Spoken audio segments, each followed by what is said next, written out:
Chris Paul officially donning his new Rockets attire. He'll wear number 3. He's got a big smile. He's happy in Houston, considering having no problems whatsoever with Paul in the house, and you're in our house. Welcome to Atlanta. It is our game time right here, live with you, Casey Stern, Coach John Thompson III. Coach, CP3, we're used to seeing him in that Clipper uni. Now we got him in Houston, and we get to finally see this thing play out. We are, and I, for one, am very excited to see how it plays out. I'm maybe in the minority in that I don't think there's going to be that big of an issue with CP3 and Harden playing together. Well, they're both pretty good players, according to what you read in the papers. CP3 pretty happy. Here he is in his first official day as a Rocket. If you would have asked me some years ago or a little while ago if I would have ever left LA, I probably would have said no.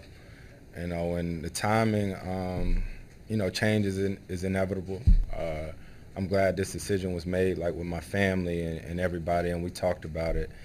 And I haven't been as excited about probably basketball in a while, to tell you the truth. It's just, it's a new start. It's a fresh start. And I don't know, the timing couldn't be better for myself along with James. I'll never shoot another mid-range shot a day in my life. As soon as he comes in, we're going to change his game totally. Real smart. I think what you do is you take the open shot, whatever's there. You know what I mean? So we'll see. There's also exceptions to the rule. His mid-game is the best in the league. That's my layup. Yeah, exactly. So you don't change something or fix something that's not broken. That's the best. We talked about the ultimate goal, and that's winning. And that's winning. And neither one of us have had an opportunity to do that. And we talked about, how good that would feel. And that's probably what I'm most excited about, is to be on this journey with somebody else who wants it as bad as I do. So it's not about, me coming here just to help him. He's going to help me, and we're going to help each other, and we're going to help this team hopefully get to where we want to be at.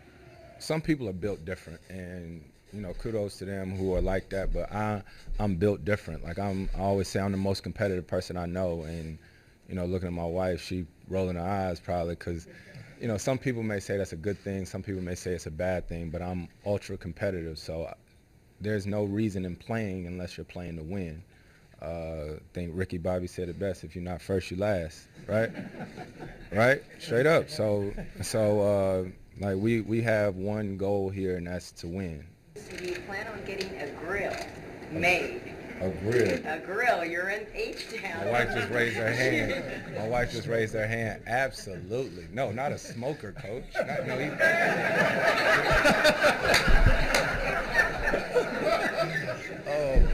They say for the culture, right? Look, yeah, I'm going to get him one, too.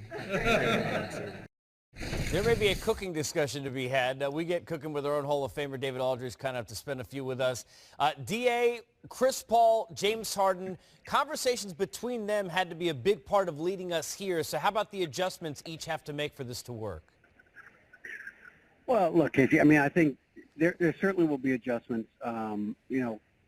Harden was on the ball all last year, had a historic season, almost was MVP. He's giving that up, basically, for an opportunity to win. And I do agree with Coach in one aspect. I think offensively, I don't think it's going to be that big a deal. I think great players, when they play with one another, the game gets easier for them, not harder. So whether it's CP3 and Harden or the two of them and Carmelo Anthony, offensively, I don't think it's going to be a problem at all. They will figure out how to play off of each other. None of them will, have to deal with double teams every night because the other guys being double teamed every night as well. So, teams are going to have to pick their poison defensively. So from that standpoint, I think it's going to be fine. My question with the Rockets is at the defensive end. We already saw last year Chris Paul not guarding the other team's elite offensive backcourt player. That's what Austin Rivers did more often than not. James Harden, I think, is a charitable view would say he's not a great defender. So without Patrick Beverley there now to kind of handle that role, I do wonder how they're going to, night in and night out, deal with the myriad lethal offensive players in the backcourt in the NBA. But they may not have to worry about that most nights in the regular season because they're still going to outscore most teams. But that will, in the playoffs, I think, be an issue, and that's the thing that I would look at for the Rockets in terms of, is this a team that's capable of competing for a championship? You know, Coach, people have joked about how many basketballs are they going to play with. Both like to possess it. You want to get it out quickly, or they're going to have it down the shot clock. Why do you think it's been overblown from a coaching standpoint? Why is it not such a big deal? Well, it's been overblown because both of them have monopolized the ball. They had their, particularly last year with Harden for the first time. But I don't think it's that big a deal. I think at this point in their careers, the individual accolades, the scoring, the having the ball in their hands is overshadowed, as Chris said in the press conference, by putting themselves in a position to win. Like D.A. said, I think they're going to feed off of each other well.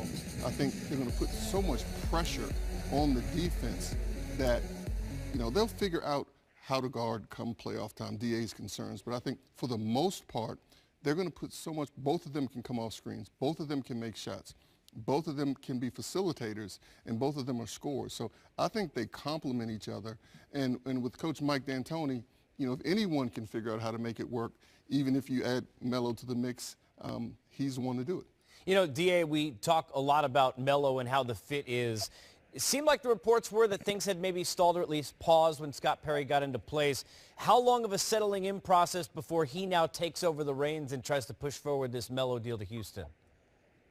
Well, look, you want his input, obviously. You bring him in because you respect Scott's acumen, you respect his knowledge of the game. And so you want to hear his opinions on things. And I'm sure they know them, but you still want to give him time to kind of take a lay of the land in terms of around the NBA, see if there's a deal that makes sense for Carmelo Anthony that won't require them to take on any major salaries or anything like that.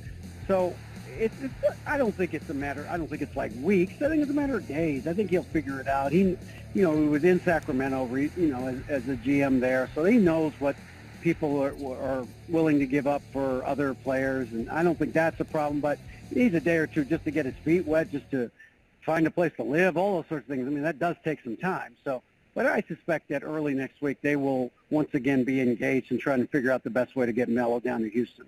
All right, D.A., I appreciate it. You know, Coach, when you look at the Melo situation, I'm in the I don't get it necessarily category because he's a guy who wants to be an isolation player, everybody out of the way. Isn't he going to slow down the pace of the ball movement that both of those two guards are going to want to put together in Houston? Well, if we get to that point where he's in Houston, my attitude is still the same. I think you put those three guys together and they will figure it out. Now, Melo is slightly different, as you said, because he wants the ball in isolation situations more so than coming off screens, more so than creating and driving and kicking. But if you put those three together, the opposition is going to have a problem. I would say so defensively. Defensively, the problem might be on the Rockets side as well, as D.A. pointed out. And again, Melo not necessarily a defensive player. The question might be what contracts do they move? And remember, if they move contracts, they get even thinner than this. The depth right now is a lot smaller than what it used to be, considering they sent like 17 players over to the Clippers to get Chris Paul. Yeah, and that is a concern which they would have to address, you know, particularly with the age of the three superstars that they have. And so they're going to have some young legs, some young bodies, some people with the same attitude as Patrick Beverley, who they no longer have. It's a great